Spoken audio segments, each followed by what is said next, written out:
안녕하십니까. 1월 3주차 주간 경제 브리핑입니다. 2026년 새해가 시작된 지 벌써 3주가 지났습니다.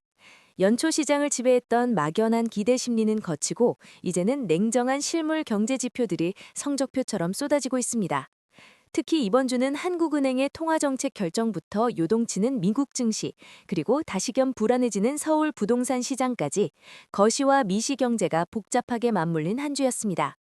혼란스러운 시장 속에서 우리가 반드시 체크해야 할 5가지 핵심 이슈, 지금부터 하나씩 짚어드리겠습니다. 다섯 번째 소식입니다. 기준금리 2.5% 동결, 금리 인하 기대감은 시기상조인가? 이번 주 경제계의 눈은 온통 한국은행 금융통화위원회에 쏠렸습니다. 결과는 시장의 예상대로 기준금리 연 2.5% 동결이었습니다. 일부에서 제기되던 1월 조기 인하설은 이번 결정으로 완전히 힘을 잃게 되었습니다. 한국은행이 금리를 묶은 결정적인 이유는 크게 두 가지입니다.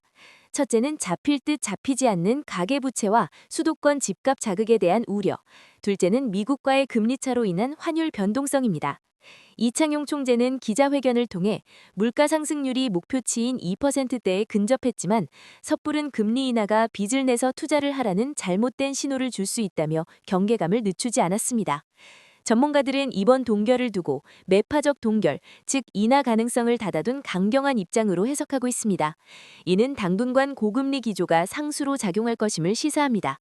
따라서 대출을 계획 중인 분들은 변동금리보다는 고정금리 상품을 우선적으로 고려하셔야 하며 투자자분들 역시 공격적인 레버리지 활용보다는 현금 흐름을 확보하는 보수적인 전략을 유지하는 것이 필요해 보입니다. 네 번째 소식입니다. 2026년 경제정책 방향, 청년에게 720만 원 지원, 실효성은? 정부가 발표한 2026년 경제정책 방향의 세부안이 공개되면서 청년층과 관련 기업들의 관심이 뜨겁습니다. 이번 정책의 핵심은 중소기업 취업 청년에게 2년간 최대 720만 원을 지원하는 일자리 채움 공제의 확대와 비수도권 창업 지원 강화입니다. 이는 역대 최저 수준으로 떨어진 청년 고용률과 심각한 지방 소멸 위기를 타개하기 위한 정부의 승부수로 풀이됩니다. 시장의 반응은 엇갈립니다. 사회 초년생들의 자산 형성 기회를 돕는다는 긍정적인 평가와 함께 단순히 현금을 쥐어주는 것만으로는 양질의 일자리가 부족한 노동시장의 구조적 문제를 해결할 수 없다는 비판도 제기됩니다. 특히 세수 부족이 우려되는 상황에서 재정 건전성에 대한 부담도 지적되고 있습니다. 하지만 정책의 실효성 논란을 떠나 당사자인 청년 세대와 투자자들은 이 흐름을 이용해야 합니다. 특히 이번 지원책이 AI, 로봇, 바이오 등 신성장 산업 분야에 집중되어 있다는 점에 주목하십시오. 정부의 정책 자금이 흘러들어가는 지방 거점 특화단지와 관련 기업들은 불황 속에서도 확실한 모멘텀을 가질 수밖에 없습니다. 세 번째 소식입니다. 삼성전자 실적 발표, HBM 전쟁의 승자는 누구인가? 대한민국 경제의 바로미터 삼성전자가 2025년 4분기 및 연간 잠정 실적을 발표했습니다. 매출은 사상 최대치를 기록했지만 영업이익은 시장의 기대치인 컨센서스를 소폭 밑돌았습니다. 반도체 업황은 회복세에 접어들었으나 파운드리 부문의 적자가 여전히 발목을 잡고 있는 형국입니다. 하지만 이번 실적 발표에서 우리가 진짜 주목해야 할 것은 숫자가 아닌 기술입니다. 바로 AI 반도체의 핵심인 HBM4 6세대 고대역폭 메모리의 수율 안정화 여부입니다.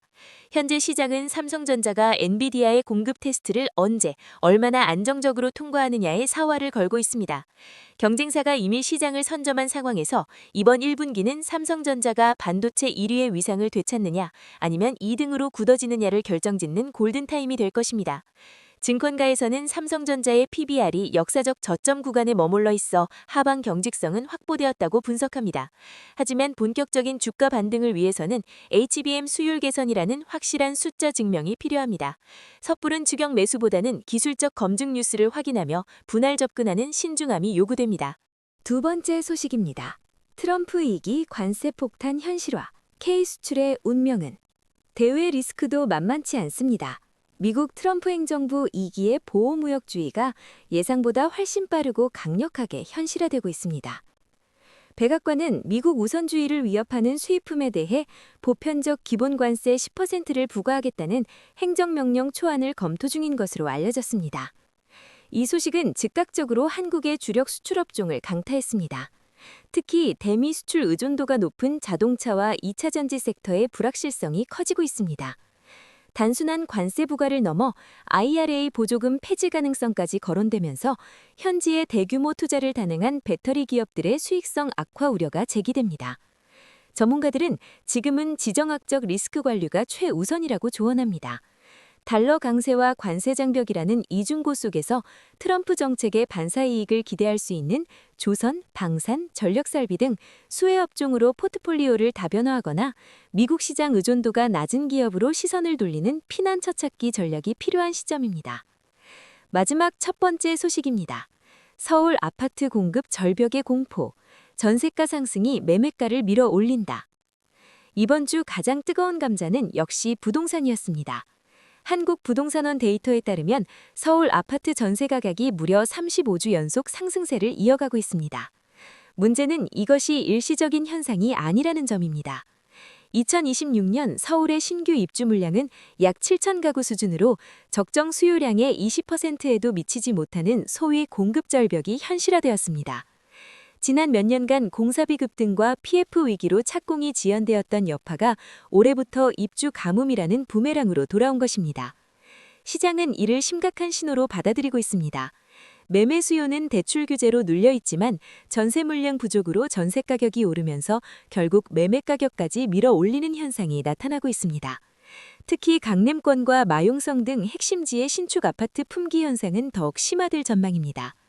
무주택자분들은 청약만 기다리기보다 입주 5에서 10년차 준신축 단지나 교통 호재가 확실한 지역의 급매물을 선별적으로 검토하는 등 보다 현실적인 내 집 마련 전략을 세우셔야 할 때입니다. 오늘 살펴본 5가지 이슈를 관통하는 키워드는 불확실성 속의 각자 도생입니다. 금리는 묶였고 공급은 부족하며 국제정세는 한 치 앞을 내다보기 힘듭니다. 하지만 역설적이게도 이런 혼란기에 부의 기회는 숨어있기 마련입니다.